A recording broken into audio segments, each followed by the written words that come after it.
Hola a todos. Hoy vamos a desglosar un tema que es un clásico, de esos que siempre aparecen en la práctica y por supuesto en exámenes como el EUNACOM, la endocarditis bacteriana subaguda.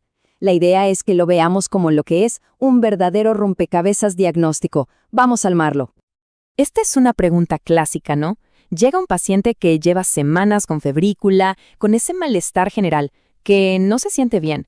El diferencial es enorme, podrían ser 1000 cosas. Pero, ojo, hay un diagnóstico que es un must, uno que no se nos puede pasar, y es justo el que vamos a desentrañar hoy, porque ignorarlo, bueno, eso tiene consecuencias muy serias. Muy bien, sección 1. Hablemos de este enemigo insidioso y silencioso. Y esas dos palabras, insidioso y silencioso, son la clave de todo. Esto no es un ataque frontal, para nada. Es más bien un asedio lento y persistente. Entonces, ¿qué es la endocarditis bacteriana subaguda?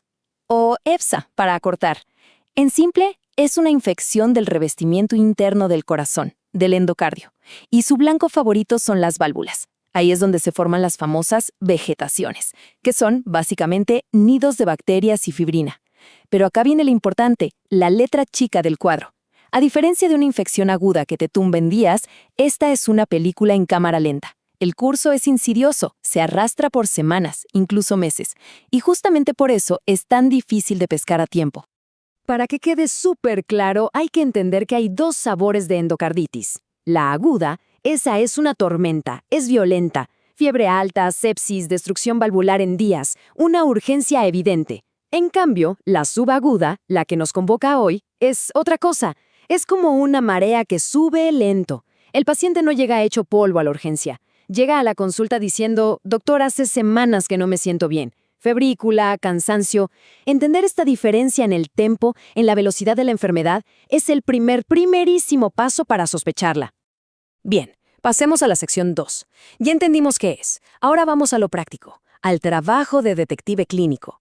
¿Cuáles son las pistas? O sea, ¿en quién sospecharla y qué buscar específicamente en el examen físico? A ver, esto es fundamental. La EBSA rara vez, casi nunca aparece en un corazón completamente sano. Necesita un lugar donde agarrarse, un terreno fértil para las bacterias. Y acá es donde la anamnesis se vuelve oro puro. Hay que preguntar de todo.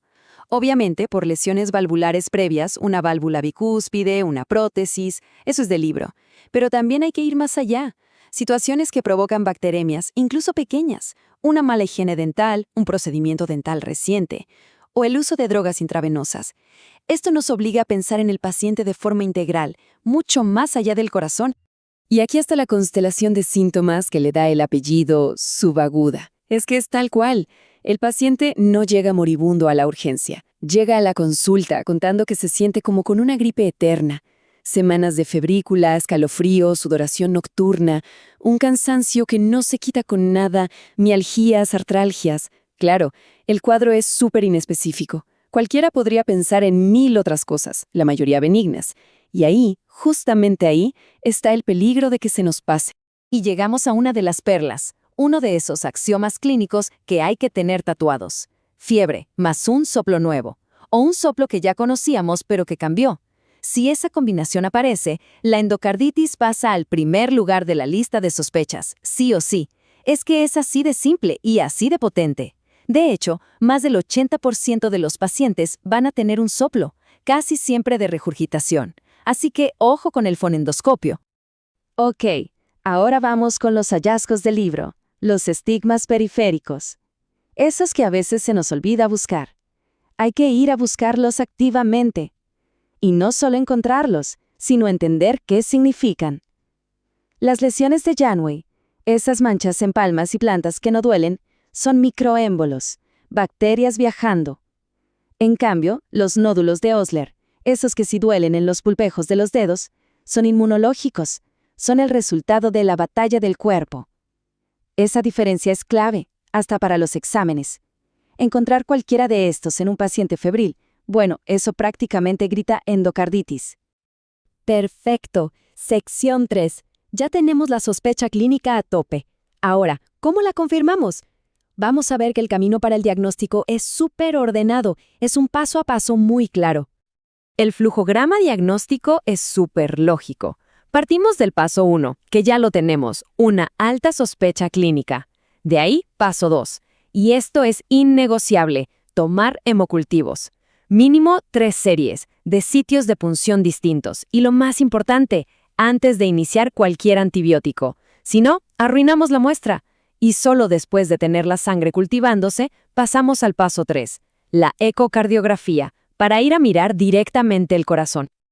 Y aquí está nuestra Biblia para el diagnóstico, los criterios de Duke modificados. Esto nos permite objetivar la sospecha. Para un diagnóstico definitivo necesitamos una combinación, o 2 criterios mayores, o 1 mayor y 3 menores, o de frentón 5 menores. ¿Y cuáles son los criterios mayores, los pesos pesados? Son 2. 1. Encontrar el bicho en la sangre, o sea, hemocultivos positivos para gérmenes típicos. Y 2. Ver la lesión en el corazón con el ecocardiograma.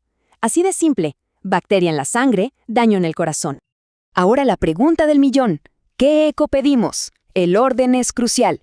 Siempre se parte por el transtorácico, el ETT. Es el primer acercamiento, no es invasivo, es lo lógico. Pero ojo, un ETT negativo no descarta endocarditis si la sospecha clínica es alta. No hay que quedarse solo con eso. Si la sospecha persiste o si el paciente tiene una válvula protésica, hay que pasar al siguiente nivel sí o sí, el ecocardiograma transesofágico, el ET. La diferencia es brutal. Es como pasar de mirar con binoculares a usar un microscopio. La sensibilidad para ver vegetaciones chicas o un absceso es muchísimo mayor.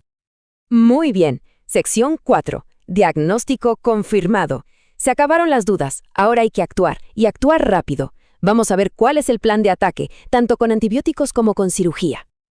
El tratamiento se basa obviamente en antibióticos, pero no cualquier antibiótico y no por un par de días. Hablamos de terapia intravenosa y prolongada, por lo menos 4 a 6 semanas. La clave aquí es que el tratamiento sea dirigido según lo que nos diga el hemocultivo. Por ejemplo, para el Streptococcus viridans, que es el más común, un esquema con ceftriaxona anda súper bien. Pero si el culpable es un Staphylococcus aureus o un Enterococcus, la cosa se complica. Los esquemas son más largos, más potentes y a veces hay que combinar fármacos. El manejo tiene que ser un traje a la medida.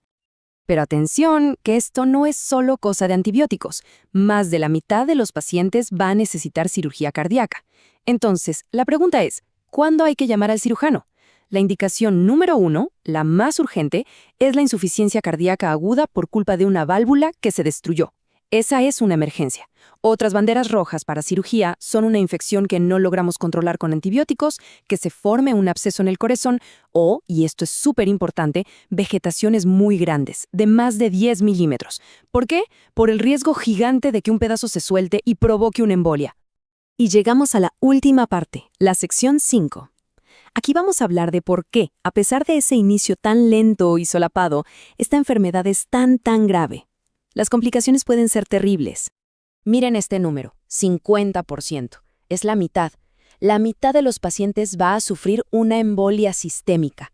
Y esa es la gran amenaza de las vegetaciones. Son frágiles, friables. Un pedacito se puede desprender en cualquier momento, viajar por la sangre y ¿a dónde? El destino más común y más temido, obviamente, es el cerebro. Un accidente cerebrovascular isquémico. Es una de las complicaciones más devastadoras.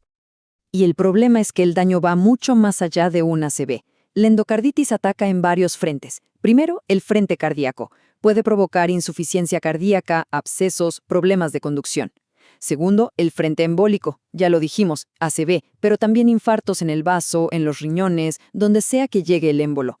Y tercero, un frente inmunológico. Toda esa estimulación crónica del sistema inmune puede volverse en contra y, por ejemplo, dañar los riñones, causando una glomerulonefritis. Queda claro que es una enfermedad sistémica con todas sus letras. Entonces, para cerrar, volvamos a la pregunta inicial. En un cuadro clínico tan complejo, con fiebre, malestar, sin un foco claro, ¿es la endocarditis ese diagnóstico que simplemente no se nos puede olvidar? La respuesta es un sí rotundo. Ante un paciente con fiebre de origen desconocido, con síntomas generales y algún factor de riesgo, la endocarditis tiene que estar ahí, arriba en el diferencial. Porque al final del día, la clave de esta enfermedad no es tanto el tratamiento avanzado, sino algo mucho más básico, la sospecha clínica. Sospecharla a tiempo es, literalmente, lo que puede salvar una vida.